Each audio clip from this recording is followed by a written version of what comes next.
আর বন্ধুরা, তোমরা সবাই কেমন আছো? আশা করি খুব ভালো আছো। তো আজকে বিশ্বকর্মা পুজো, তো বিশ্বকর্মা পুজোয় সবাইকে প্রীতি শুভেচ্ছা ও ভালোবাসা জানাই। তো এখন দেখতে পেয়েছো আমার দোকান রেডি হয়ে গেছে।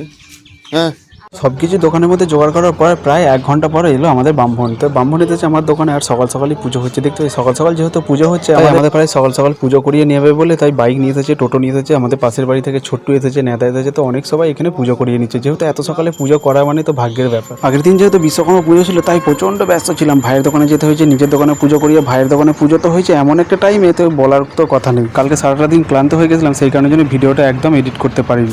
আর এখন আমাদের ঠাকুর পুজো হয়ে গেছে, আর পুজো হতে বাকি আছে হচ্ছে গাড়ি পুজোগুলো। তো গাড়ি পুজোগুলো হয়ে গেলে আমাদের পুজো শেষ হয়ে যাবে, তারপর আমরা চলে যাবো ভাইয়ের কাছে। তো আমার দোকানে যেহেতু পুজো হয়ে গেছে তাই ভেতর দিকে যাই, তো ফল প্রসাদগুলো একটু বাইরে বার করি, তো সবাইকে একটু হাতে হাতে দিয়ে দিই। এরপর তো ভাইয়ের দোকানে যেতে হবে। আমার গাড়িটা পুজো করা হয়ে গেছিলো, আমি বললাম যে একটুখানি স্বস্তিক চিহ্নটা যদি একটু এঁকে দেওয়া হয়, সেই কারণে যেন গাড়িতে আমার তো খুব ভালোই লাগে। তাই ভাবলাম যে স্বস্তিক চিহ্নটা একটু গাড়ির মধ্যে আঁকিয়ে নিলাম।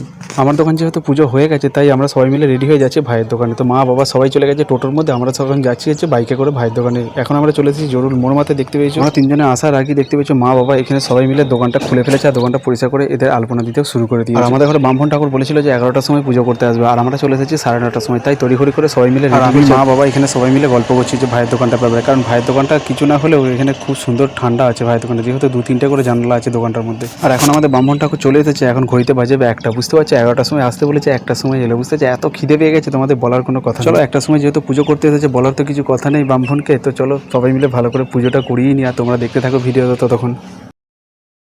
তো বন্ধুরা, আজকে ভিডিও এইটুকুই রইলো, কারণ ভাইয়ের দোকানে এসেছি, কারণ এখন বাজছে প্রায় 1:30 থেকে 2টো বেজে গেছে। তো চলো ভিডিওটা আজকে এখানে বিশ্বকর্মা ভিডিও শেষ করলাম। তো ভালো লাগলে অবশ্যই চ্যানেলটা একটু ফলো করে দিও। আর